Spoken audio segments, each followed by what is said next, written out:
We come up with fresh ideas, new game designs all the time. We are hard workers. I think by like being in Turkey between Europe and Asia brings some extra cultural points. Also, life in Turkey always pushes us to.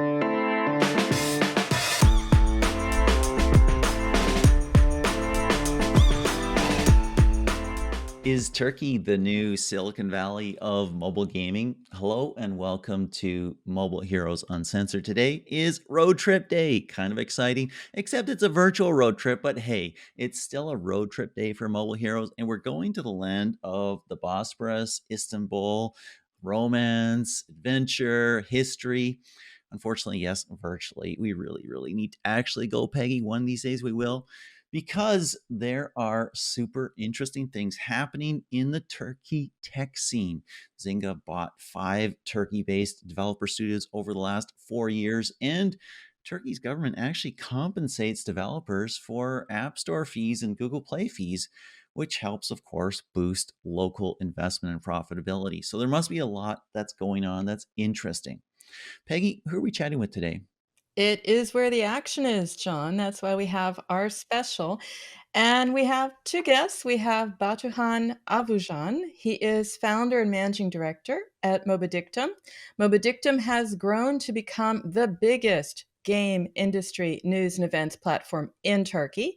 And Batuhan is the textbook growth marketer. He's into growth. He grows games companies by helping them with strategic decisions and partnerships.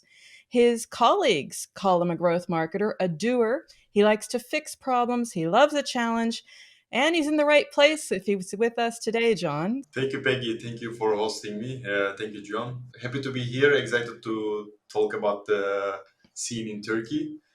We'll be waiting for your questions. Our second guest is Utku Altunkiran, user acquisition manager at Kindly. He is a growth marketer, UA marketer, but his company is really interesting because it's not games, although he does have a games background. The company produces fun, educational, and exclusive content for kids. And not just the typical fare, not just like the fairy tales. It ranges from yoga and mindfulness to respect for diversity and animal rights. Now, Utku started his career as a UA specialist in Wixot Games in June 2019. And since then, he has had a focus on casual games. Now his focus is on brand and building awareness in the app economy and in all the countries where his app is available. Welcome to you both. Thanks for the intro, Peggy. Great to be here. Wonderful. Thanks for both for joining us. This is very cool. It's always great to explore a new country, explore a new industry. We saw an article. I mean, Digiday said Turkey is becoming the Silicon Valley of mobile gaming. Why is that? Baduhan, maybe you first. John, as you mentioned, like mobile game industry as a blossom would be a gross underestimate. For the last few years, as you mentioned, like Zynga acquired companies. There's been like a lot of investment coming up. Government is helping with the acquisition, and we have a lot of techno parks, which helps with the tax reductions, easier for companies to get new employees. There's a lot of side events, talks, webinars, summits to grow the game industry. So this is how it's growing right now. Utku, what are you seeing there? As John mentioned, the Turkish government has been compensating and promoting technology companies which match the criteria. And that's a huge and game changer policy for all mobile app developers and publishers, which has an operation in Turkey. Recent years, peak games success stories have become popular in there. This station drew more attention to the mobile gaming sector in Turkey in every aspect, for sure. Gram Games, Masamo, and recently Dream Games and Rolex success stories are empowering this scene. More investors and mobile experts realize the great potential of Turkey for mobile games development. As a result, we are seeing new gaming companies start their journey in Turkey, and the existing ones gradually expanding their teams. So, Batuhan, you're not only bullish about Turkey, but you are really inspired by what's happening in the games industry. You've said it has, quote, blossomed to be a gross understatement. In a scant few years, Turkey has comprehensively, you're so modest, comprehensively defined itself as a global leader in the hyper-casual game genre. What do you mean by that? We are quick thinkers, and hyper casual is something that needs quick thinking. So we come up with fresh ideas, new game designs all the time. We are hard workers. I think by like being in Turkey between Europe and Asia brings some extra cultural points. Also, uh, life in Turkey always pushes us to come up with quick fixes. We are talented people. Turkish people love to play games ever since all the kids are playing games. Quick problem solving, quick thinking, interest for game design, hardworking. When you combine all these ingredients, I think we have the right recipe for the hyper casual, especially. And this is how we are successful at some point on top charts in top 10 free download. There was six Turkish game companies. This is huge, and I think it will keep growing in this way. Nice. So you're building games for the local audience, also the international audience. Maybe if we look at the local audience first, Uku, maybe bring you in here. How do you describe the local audience demographics and dynamics? The local population differs among themselves in many ways. Uh, I must state, I must state that the young population has a significant share in the total population. The young population of more than 20% of Turkey's population holds great potential, especially for mobile games publishers. We can say that the young population closely follows the trends and developments in the global world and is easily influenced by them. The vast majority of Turkey's population of more than 84 million spent a significant amount of time their phones in their daily routines. Um, we can give different examples of time spent, such as playing mobile games, shopping on e-commerce apps, or spending time in meditation and sports apps. It is critical for mobile apps marketers to segment users in line with their own activities. Nice. And of course, you're marketing to parents, right? Because you've got kids focused apps. What's working in Turkey to get their attention and build their trust? It is an important point to build successful long-term UX strategy for Kitly and other mobile apps which are mainly targeting the parents. We are aware of this, and we are mainly trying to highlight our app's benefits and advantages for the parents and their kids. You have to show these parents that your app is going to solve some of their problems, minor or major issues which they are facing.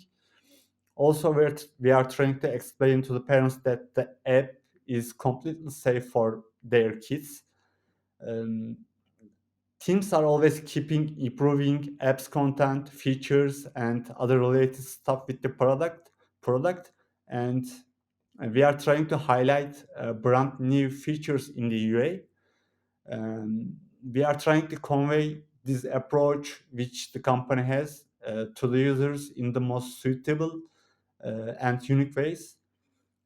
Creating marketing assets and digital marketing posts with this direction is helping to acquire right users and also empowering the brand awareness in general. I believe almost every successful and outstanding apps have unique features, and in my opinion, this is one of the most powerful weapons for the marketers and they need to use these features in their UA activities, UA works. Of course, we're also trying to adapt to that. So you have to spell out the benefit of your app for a content app. I want to just go back to gaming for a moment. And you, Batuhan, what does it take to engage? The population is quite young, but still, what does you need to know to engage and acquire players in Turkey for your games? Big companies have budgets, right? And there are a lot of different channels to acquire users, get attention of the young players. So first of all, influencer marketing, for example. We might be in top charts on the Twitch as well. Our Twitch influencers are also doing a pretty good job. A lot of like young populations following Twitch YouTubers as well, so they are influenced by influencers. That's why we call it influencers, right? Hey, that fits. How's that work? But this is one of the main channels. TV, like sometimes for the big companies, I see TV advertisements. So this is still something going on.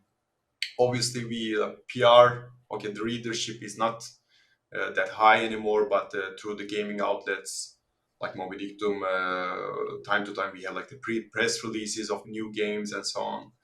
Events. There are two gaming events, like gamer focus events, and not all the companies are joining to this one, but larger companies like Tencent, for example, is showing activities on this type of events.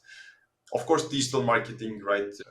Like Facebook, Instagram, especially TikTok is picking up right now. Facebook usage among young population is decreased, of course, but TikTok is picking up. But I think the main return is coming from the influencer marketing. With there are some projects like a couple of influencers are gathering. They have like a new video, not just playing the game, but like a music clip. Like the really interesting projects that are coming up. They do giveaways. Giveaways are still really popular. I would say influencer marketing. I just want to interject there for a second. What channels is that influencer marketing mostly happening on? Is that mostly happening on TikTok, on YouTube, Snap? Where's it happening? Twitch and YouTube. Snap is I don't think it's that popular. I haven't seen any Snap campaign, to be honest. But the Twitch and YouTube is the most popular right now. So you're talking about the opportunities, the channels in the market. What's your top tip, Batuhan, for advice for marketers who are coming in and want to crack the Turkish market? I mean, working with a local partner is obviously important, right? Like someone understands the culture, because the culture is really important. Like how will you address to this audience? Turkey is not entirely Europe, and Turkey is not entirely Middle East. It's somewhere in between. So a local partner will understand what's good for the brand and create a strategy accordingly. I would go and talk with all the partners, not just stick with the one, and talk and understand like if the needs are covered, and the brand will have a good fit. Through agencies, or like with local partners who just does PR or influencer marketing, and definitely trying to understand the market by yourself is also important, to see like if the what the agency is telling you and what your understanding is similar. But after all, understanding the culture and the ways of doing marketing would be my number one tip. Mm-hmm. That's And one of the maybe reasons I want to visit Turkey. It sounds so interesting. I mean, a mix of cultures, right? At the Bosporus, always that trade and that influence of ideas, and the long history of empires that have come through there have created a totally unique country. Utku, maybe to turn to you. You've had an interesting switch, right? You're a marketer, but you moved from hyper casual games to a subscription model. What was behind that? And what allowed you to do that? Of course, making this move involved risks, but the idea of running campaigns for a different revenue model got me super excited. I gained valuable information while conducting marketing activities for casual and hyper casual games at Vixot Games. I was sure the experience I gained Vixot would be of great benefit to Kitly's purposes. The fact that the Kitly team agreed with me at this point, it's accelerated our decision to work together. In addition, knowing that I would work more significantly at Kitly with branding dynamics, which are generally less important in mobile game marketing activities, had a great and positive impact on my decision making process.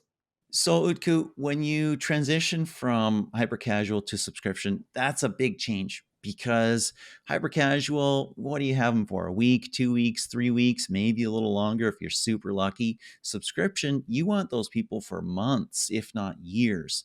How did you change your tactics to make that work? The revenue model of hyper-casual games is based on getting results in a short time and maximizing profits. In order to achieve this, it is of great importance to catch the CPI values determined by taking into account the country-based CPI benchmarks in UA activities. In casual games, on the other hand, it's possible to see a more flexible structure in CPI values um, by emphasizing the importance of LTV CPI relationship. In the activities I carry out, I focus on increasing profitability by combining the importance I attach to producing unique creatives for hyper casual games and the techniques of segmenting users that I use more in the UA activities while I was driving users for in-app purchase and subscription revenue-based casual games. I'll move to you, Batuhan. You're talking about growing Turkey's game industry, which is huge. So it doesn't look like it needs a ton of help. I'd like to understand, though, the types of content and campaigns that are working from your perspective, because you are not just building content, you're building communities. It's B2B, it's B2C. Mhm. Yeah, well, it actually needs some help. I will just add a Okay, a small little. tweak because you know Everybody needs help. everybody needs help, right? So, like peak games, right? The ones who left peak games have successful studios now. Ex peak, finding an investment is easier, and you see all the other games like Dream Games, Spike Games, and all the other successes. But there are also a lot of companies and entrepreneurs who never been to gaming and they want to build the game company. They want to be in gaming. And I think that's the part where Mobidictum comes in and helps with the content and networking. So through our website, you can pretty much find all the information from the beginning, like what kind of genre you should choose, or what can you do, how to grow, which service providers, publishers, like pretty much if you don't know anything about gaming, Mobidictum will be there for you. We support that with events, right? I am a strong believer of networking. This is how I grew my company and myself through the countless of events, standing by the wood for hours, not sleeping, partying, and waking up on the next day and say, "Oh, how was the party?" But no one cares about the event that day. But this was my life, and this is what I would try to bring to Turkish community because these things were not happening before. Like it was happening at some scale, but not in a large way. So in that sense, yes, we are building community on B2B space to help game developers and anyone in the gaming industry. You're doing a lot B2C, B2B. What's the coolest thing you are doing? Because a lot of companies in your space are looking at ways to experiment with the content. I think of Samsung's Update, pretty cool, right? A virtual influencer that presents the gaming news. What are you doing? I mean, we had this idea in November while we had a team retreat, and in the lobby, I was like, "Oh, we should have a virtual reporter," and start covering news. Well, that's Samsung, so they can implement an idea in the next day. So for us, it took a little bit time. Our focus shifted to B2B, to be honest, but on the B2C, we had this idea. Of course, it's always better to bring in some value. But I will just tell you one campaign that we did. This was years ago when we were much smaller, not even a like entity back then.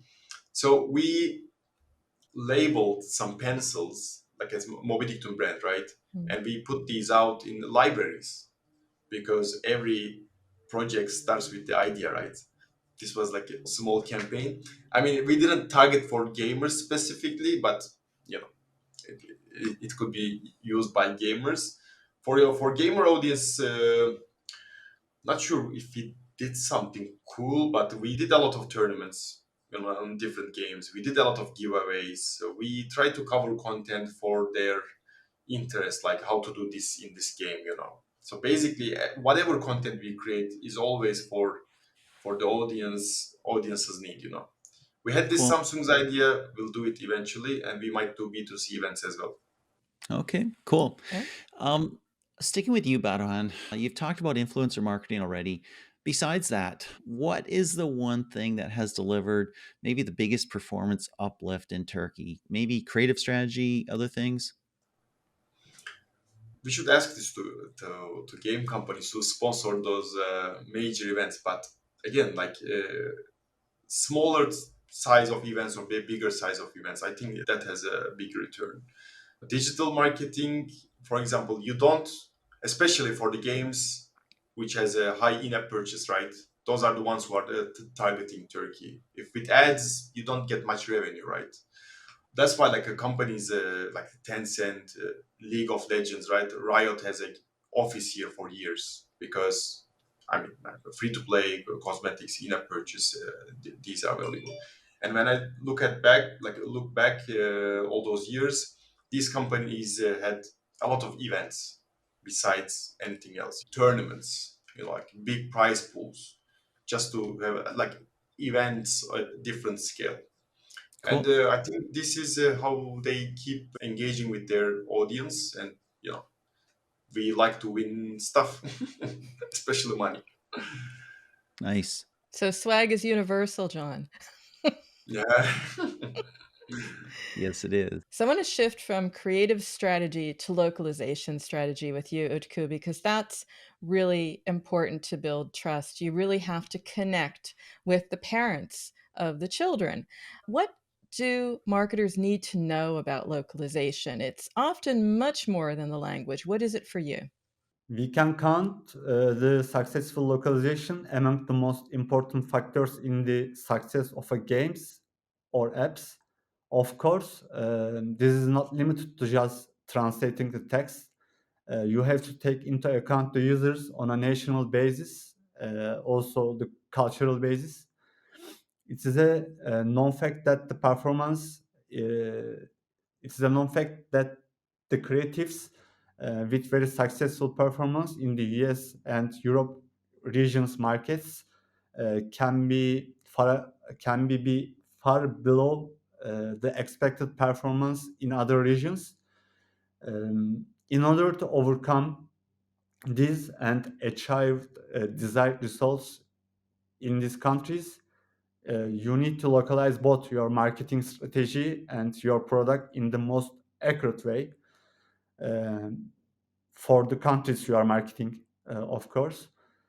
While doing localization studies for countries or regions where you have superficial information about their cultural elements and sensitivities, working with experts who have knowledge about this will help you to make the right localization, also help you to develop your product effectively in this direction and save time. Let's do our final segment, and we want to talk about top three tips for mobile marketers in Turkey. We do this every single time. We always look for marketers to give their top three tips for marketing in their vertical or in their geo. Batuhan, maybe we'll start with you for one. Give us one tip for a mobile marketer in Turkey. Understanding the culture. Mm. I think that will be the number Love one it. tip. Love it. Makes a ton of sense. Utku, let's turn to you. What's another tip for mobile marketers in Turkey? I could say that be unique, be yourself, take care of what users demand from you. Also, a strong branding image could help you to achieve your goals. So don't neglect brand awareness and branding factors for your app. Highlight the most interesting features, mechanics of games app into your creatives. And lastly, I could say try to stay away from personal bias. Excellent. And Utku, last words to you. One more tip for mobile marketers who are coming into Turkey, or Batuhan if you have one. For digital marketing, you still need localization. I think understanding culture and localization, because localization is not translation, right? If you translate the content from English by using Google Translate, you might end up in some serious damage. And we are pretty sensitive with some of our cultural points, you know. Thank you so much, both of you. It's been fascinating. It's been super interesting to dive into a different culture, a different country, and yet a very similar industry with similar challenges. Thank you so much for your insights. Thank you, John. Thank you, Peggy. Thanks for having me. I really enjoyed. Thank you, Batuhan. Thank you, Utku. And maybe now that events are happening and we're hearing that it's rocking in Turkey, maybe seeing you in person someday. Yes, 5th and 6th of September in Istanbul by the seaside. There's the invite. Awesome. Can't wait. Awesome. And thank you to all listeners. We really do appreciate you. Hope you're enjoying it. Let us know on social if you are. And let us know if you want to come and we'll have you on the show. If you're a mobile hero or you know of someone who is, then fill out the interest form over at shorturl.at/JKSKT. Also, Liftoff has a Slack for mobile heroes and people in the mobile ecosystem. There's a link on the screen. And if you're listening to the podcast, it's at info.liftoff.io/Slack-sign up. It's pretty cool. There's smart people there. And you know what? They probably need you too. And you have probably been completely blown away by all the insights on this show, and you want your transcript, and you can have it because the transcripts are over at Liftoff's website. Go to liftoff.io, click on Heroes, and then click on Podcast. I actually personally love transcripts because I read way faster than people talk. So that's a great way to get insights really, really quickly. Until next time, this is John Koetsier. Thank you so much for joining. And this is Peggy and Salz signing off for Mobile Heroes Uncensored.